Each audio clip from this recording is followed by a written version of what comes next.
Bienvenidos a Derecho para Todos, somos Escáner Jurídico, su derecho, nuestra prioridad. Los invitamos a seguirnos a través de todas nuestras plataformas digitales.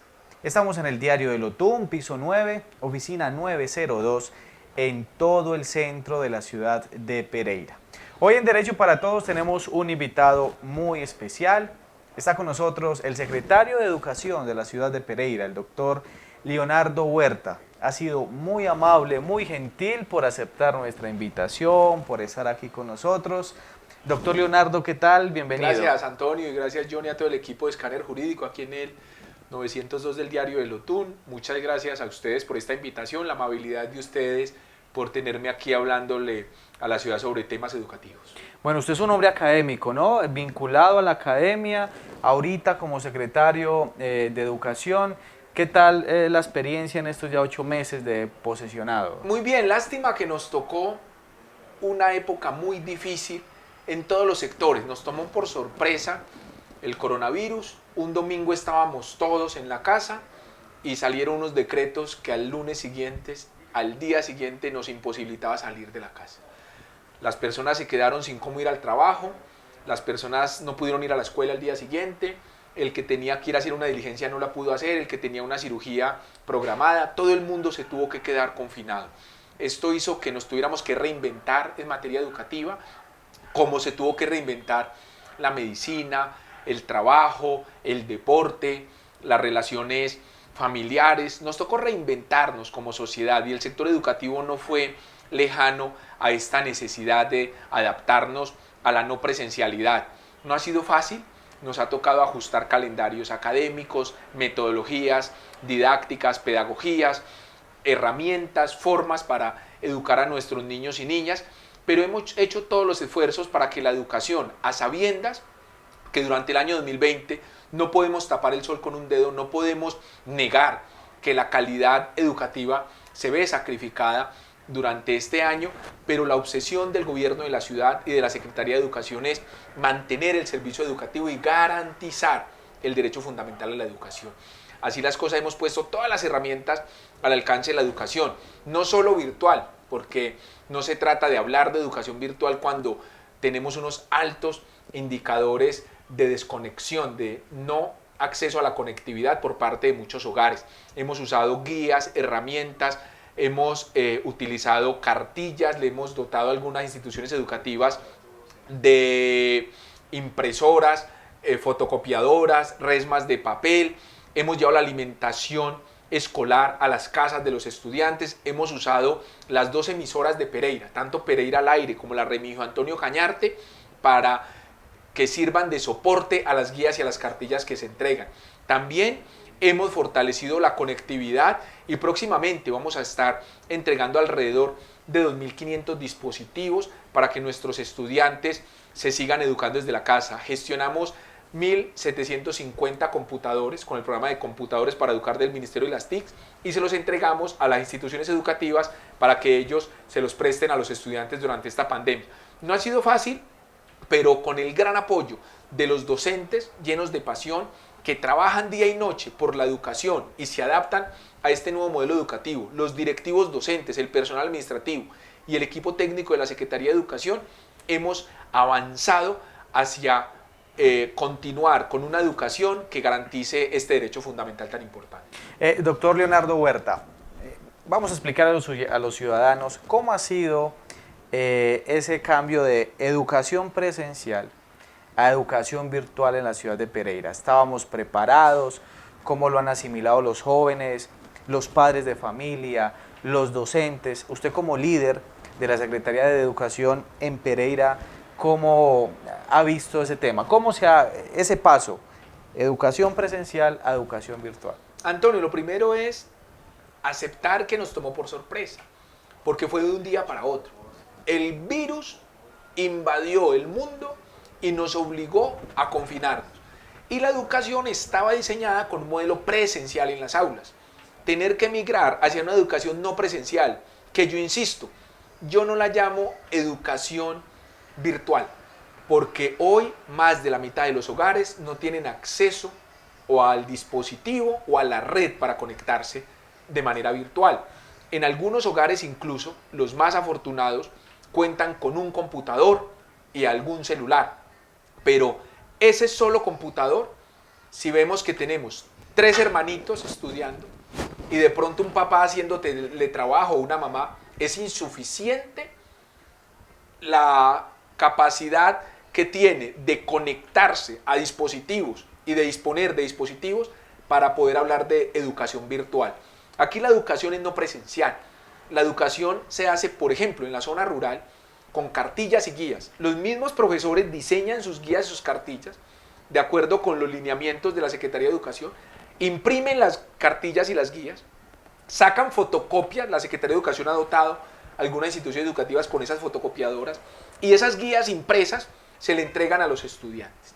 Los estudiantes las desarrollan, el profesor retroalimenta, evalúa, da orientaciones a veces por WhatsApp, a veces se mandan esas guías y esas cartillas al WhatsApp de los padres de familia. Hay un problema en materia de conectividad, la solución que hemos encontrado es el contrato que teníamos con Tigo Une para el internet en los colegios.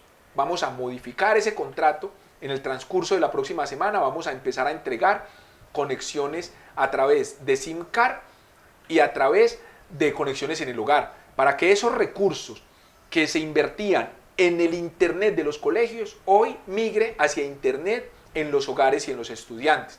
Igual será insuficiente el número de conexiones que tenemos y no podremos llegar al 100% de estudiantes. Eso hay que aceptarlo. Hoy tenemos unos docentes llenos de pasión que incluso algunos van hasta la casa de los estudiantes para entregar las guías, algunos hacen llamadas, otros, claro, donde hay mayor porcentaje de conectividad, se usan plataformas de Microsoft, Meet, Zoom, Teams, todas esas plataformas con las que nos hemos familiarizado, son usadas en algunos casos y se dicta la clase de manera virtual, pero no es en la mayoría de las instituciones educativas. En Pereira lo que estamos haciendo es aprovechando todas las herramientas con las que contamos, el internet en algunos casos, el WhatsApp, los teléfonos, las tablets, los computadores, las emisoras. En Pereira al Aire tenemos clases por la mañana y clases por la tarde. En la Remigio Antonio Cañarte tenemos cada hora en punto un tip de matemáticas. El profesor nos hace un tipcito de 3 minutos, de filosofía, de sociales, para complementar ese trabajo de guías y cartillas.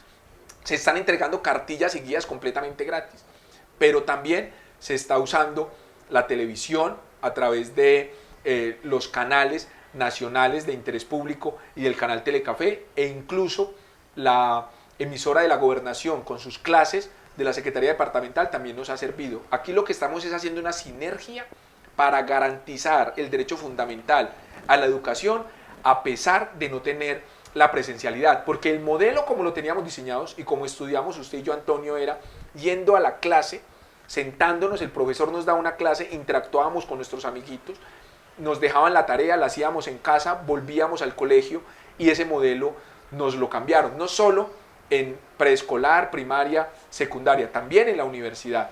Yo soy docente universitario y en estos momentos la forma como damos la clase es de manera virtual, de manera no presencial, se conecta uno a un aula virtual y dicta las mismas horas que estamos en ese proceso de aprendizaje de la didáctica y la pedagogía, para que reflexionemos qué tan recomendable es mantener las mismas horas de clase que teníamos de manera virtual ahora desde un computador. Un estudiante de preescolar, primaria, secundaria o de universidad conectado durante 6 horas diarias a una plataforma interactuando de manera digital, cuando ya traíamos algunas patologías en materia de, incluso se hablaba de adicciones a las redes sociales, a los dispositivos, al internet, y hoy esta modalidad de educación lo que está es fomentando más la conectividad y la dependencia en muchas materias de los estudiantes hacia los dispositivos electrónicos y hacia la conectividad. Nos toca empezar a construir un modelo que nos permita empezar lo antes posible con un retorno a las aulas, así sea gradual, así sea unos pocos estudiantes, que es el modelo que hemos querido nosotros implementar en Pereira en algunas instituciones inicialmente, un lunes van 5 estudiantes, los mismos 5 van los lunes, con todos sus protocolos de bioseguridad,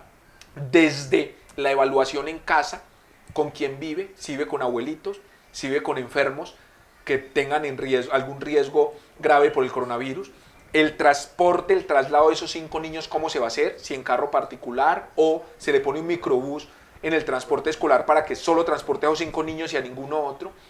El lunes llega esos niños a su clase, el martes irían otros niños diferentes, el profesor les daría la clase a los del lunes, a los del martes, otro profesor, para no tener contacto entre ellos y empezar a evaluar un modelo de alternancia en el que unos días estaríamos en el aula con todas las normas de bioseguridad y otros días estaríamos de manera no presencial. O ir un día a la semana, le entregan la guía y los otros días hace su trabajo en casa con sus padres y cuando retorne al lunes siguiente se retroalimenta y empezar a construir ese retorno a la clase, así sea que retornemos de manera completa en el año 2021 o 2022, vemos la necesidad desde ya de empezar a generar las condiciones para que ese retorno sea seguro. Estamos hablando en Derecho para Todos de Escáner Jurídico con el secretario de Educación de la ciudad de Pereira, el doctor Leonardo Huerta. Doctor Leonardo, acaba de decir varias cosas que es importante ir como haciendo el análisis de cada una. Primero, dice algo preocupante, que más del 50% de la población en Pereira no tiene conectividad a internet, me refiero a los estudiantes tal vez. Eso es preocupante, ¿no? Claro, altamente preocupante, y en estos momentos lo que vamos a hacer es empezar a partir de la próxima semana a entregar SIM card para que los estudiantes tengan acceso a la conectividad. Lo difícil acá es también el déficit de dispositivos, porque nosotros no somos una sociedad que tenga varios computadores en casa. Entonces, incluso aquellos hogares que tienen un computador y tiene 3 hijos y tiene papá y mamá y alguno de los padres haciendo teletrabajo, ¿cómo hace el niño para acceder a una clase virtual, completamente virtual, de 5 horas sentado en el computador en la clase de primero primaria y el hermanito que está en cuarto primaria y el hermanito que está en séptimo en el colegio? ¿Cómo hacen los 3 para acceder? ¿Qué nos toca? Empezar a resolver ese déficit. Nosotros aspiramos en el próximo mes estar entregando alrededor de 2.500 dispositivos, de 2.500 tablets para que los estudiantes empiecen a tener conectividad. Gestionamos 1.750 computadores del Ministerio de las TICs en el programa Computadores para Educar. Ya los entregamos a las instituciones educativas con el compromiso que las instituciones educativas los empiecen a prestar a los estudiantes para que tengan acceso a la conectividad. Pero aquí encontramos otro problema. Resulta más costoso el servicio de internet, la conectividad de esos dispositivos, que el mismo dispositivo. Un servicio de internet, nos habían dicho los grandes operadores que iban a ofrecerle en los hogares internet a 8.900.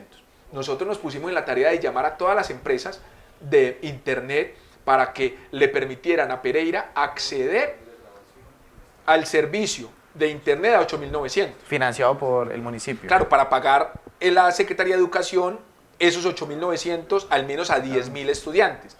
Serían 8.900 por 10.000 estudiantes, serían 90 millones, más o menos, 89 millones de pesos mensuales. 89 millones.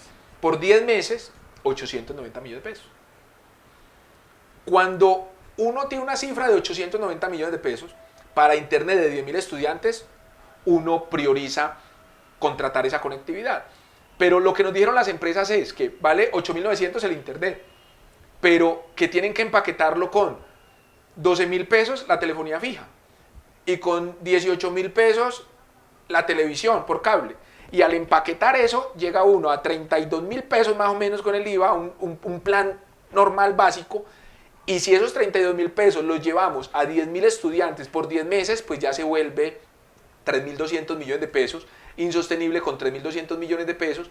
Más bien se compra uno a 3.000, a 320.000 pesos 3.200 millones, más o menos unas 10.000 tablets para repartir. Entonces es preferible entregar 10.000 tablets con el contenido grabado en la memoria de la tablet que entregarle a un estudiante el internet por los 10 meses adicional al dispositivo cuando los recursos van a ser mucho mejor utilizados entregándole el dispositivo. Lo que hemos pensado es en entregar los dispositivos con las clases offline, no conectado al internet.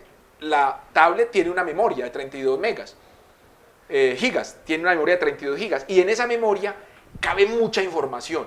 Entonces la idea es que lo que empezamos a hacer, lo que queremos empezar a hacer es, claro, entregar unas conexiones, sobre todo en la zona rural, pero también entregar unos dispositivos que tengan cargada la información de biología, de matemáticas y que sea muy interactivo y que el estudiante periódicamente, a través de su padre de familia, vaya al colegio y en el colegio, desde un computador, le actualicen la información, sincronicen esa tablet con el computador del colegio y pueda tener los contenidos interactivos y de manera actualizada. Y no tener que gastarse, invertir esas grandes cantidades pagando el internet a unas empresas que además no han sido solidarias con la situación que vive la ciudad y el país y lo que han hecho es imposibilitar el acceso al internet de las personas que no tienen posibilidades económicas. Las personas de escasos recursos deberían tener un acceso a internet porque este tipo de derechos deben ser garantizados también por parte de las empresas. ¿Dónde queda la responsabilidad social de estas grandes multinacionales y de estas grandes empresas que ofrecen el servicio de internet? Y la otra que me dijeron fue 8.900 pesos en estrato 1, pero no aplica ni para la comuna Villantana, ni para la comuna del Río, ni para la comuna Boston, ni para las comunas de Cuba. Entonces ellos lo que están buscando es estrato 1 en el centro, en Pinares, y no hay. Entonces el absurdo, mismo ¿no? modelo, claro, y entonces lo imposible, ¿cómo hace uno para acceder a lo imposible? El llamado que le hemos hecho es, incluso nos reunimos con la Defensora del Pueblo y estábamos mirando la posibilidad de intentar una acción popular contra estas grandes empresas para que le permitan el acceso a internet a nuestros niños y niñas con unas tarifas de verdad asequibles a ellos o que el municipio pueda financiarlas, pero que no sea la pandemia una oportunidad para enriquecer más a los ricos. Doctor Leonardo Huerta, secretario de Educación, ¿cómo ve el panorama ya de este año frente al tema de educación como tal? Estamos en pleno pico de pandemia en Colombia, los casos actualmente están aumentando. Ya usted ha manifestado que es muy probable que la educación comience con alternancia, educación no presencial, educación virtual, educación presencial, bueno, lo están estudiando. ¿Qué análisis ve en Pereira de lo que queda de este año? ¿Cómo se va a dar la educación? Nosotros también nos la estamos jugando por la salud mental y emocional de nuestros niños. No es fácil mantener durante 6 meses a nuestros niños y niñas confinados, encerrados. Además, muy a pesar de la opinión pública, yo he dado el debate y he sido crítico de la posición que tienen algunas familias. Mantienen encerrados a los niños y niñas y a los abuelitos. Y los adultos y los jóvenes van a fiestas, van a la esquina a jugar dominó, van al día sin IVA, van a trabajar, se exponen permanentemente, pero el niño encerrado. Es que yo cuido a mi niño y lo encierro, pero yo me expongo. Me parece completamente injusto. Si una familia va a estar confinada toda, entonces encierre el niño y encerrémonos todos. Pero si un adulto se expone y coge el megabús, el transporte público o el transporte masivo, se expone en la calle y después llega a la casa con la enfermedad, pues de nada sirve haber mantenido 6 meses encerrado al niño o al abuelito. Yo creo que también tenemos los padres de familia que pensar en la salud emocional y en la salud mental de nuestras familias. Tenemos que empezar, además, a tener un mensaje que derrotamos el virus. Y nosotros derrotamos el virus el día en que empecemos a superarlo.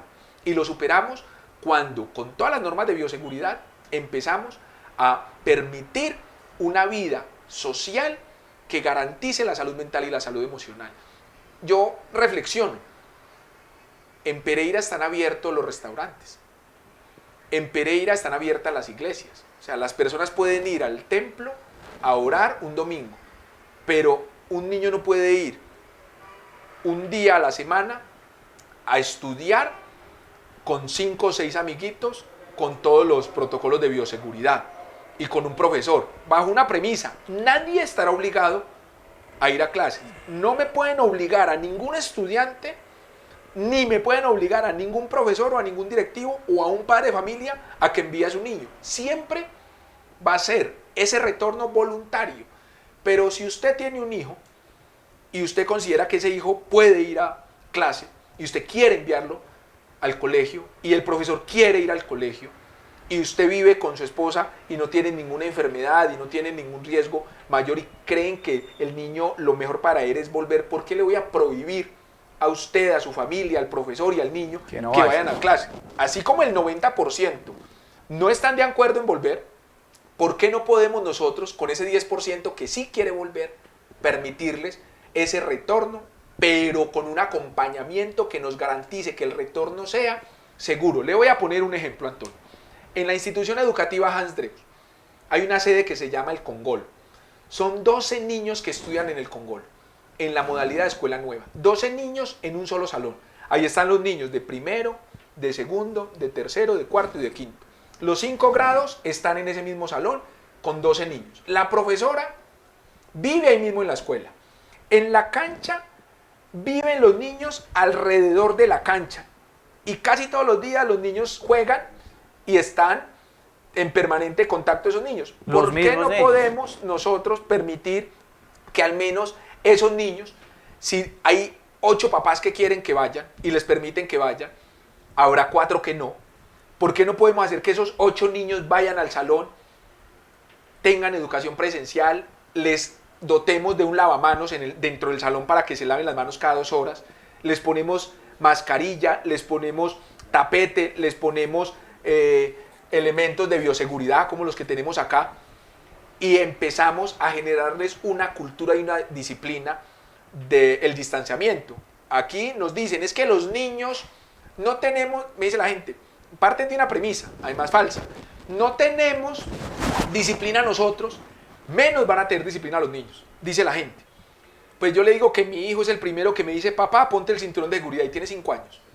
Me dice: papá, ponte el tapabocas para que salgamos. Papá, los niños tienen más conciencia. Papá, vas muy rápido en el carro. Los niños tienen más conciencia. Y si nosotros educamos a nuestros niños desde la primera infancia con una disciplina en materia de distanciamiento social, como debe ser, podemos tener unas próximas generaciones más disciplinadas. Uno, porque en Asia ve que una persona que se enferma de gripa usa tapabocas. Uno ve en el metro de Nueva York a los asiáticos, en Asia, en Europa, uno de los asiáticos con tapabocas hace 20 años, permanentemente, porque tienen la disciplina desde pequeños. Nosotros deberíamos aprovechar también esta oportunidad para empezar a generar esa conciencia desde la primera infancia, para que dentro de 20 años haya una sociedad que no tenga que estar correteada por la policía, que eso da vergüenza ver las noticias, un alcalde con un bolillo, váyanse para la casa, persiguiendo a la gente porque está enrumbada. Tenemos que empezar a generar una cultura ciudadana, una autorregulación, una regulación mutua que permita la vida en sociedad. Yo me la juego por que aquellos que no quieren volver a las aulas no vuelvan, pero esa minoría que quiere volver, hacerles un acompañamiento, garantizar que ese retorno va a ser seguro y empezar a permitirles que retornen a las aulas. Muy bien, somos Escáner Jurídico, su derecho, nuestra prioridad en nuestro programa Derecho para Todos. El secretario de Educación de Pereira, el doctor Leonardo Huerta, ha sido muy amable por visitarnos. Doctor Leonardo, qué nota tan interesante, de interés para todos los ciudadanos. Gracias por aceptar la invitación. Y las cámaras y el espacio de Escáner Jurídico siempre van a estar abiertos. Gracias, Antonio, gracias a Escáner Jurídico. Derecho para Todos, muy importante. Sería muy interesante que en una próxima oportunidad habláramos de algunos temas como los derechos humanos, que es la investigación doctoral que yo he venido desarrollando y el fuerte en materia de docencia que yo tengo, y sería muy bueno que pudiéramos compartir con toda la audiencia que tiene Escáner Jurídico en materia de derechos humanos. Muchas gracias y espero que esta no sea la última oportunidad que tengamos de compartir ideas y de compartirlas también con la ciudadanía de Pereira. Muy bien, la producción es de Foco, contenido digital, su director Juan Carlos Sinisterra, somos Escáner Jurídico, su derecho, nuestra prioridad.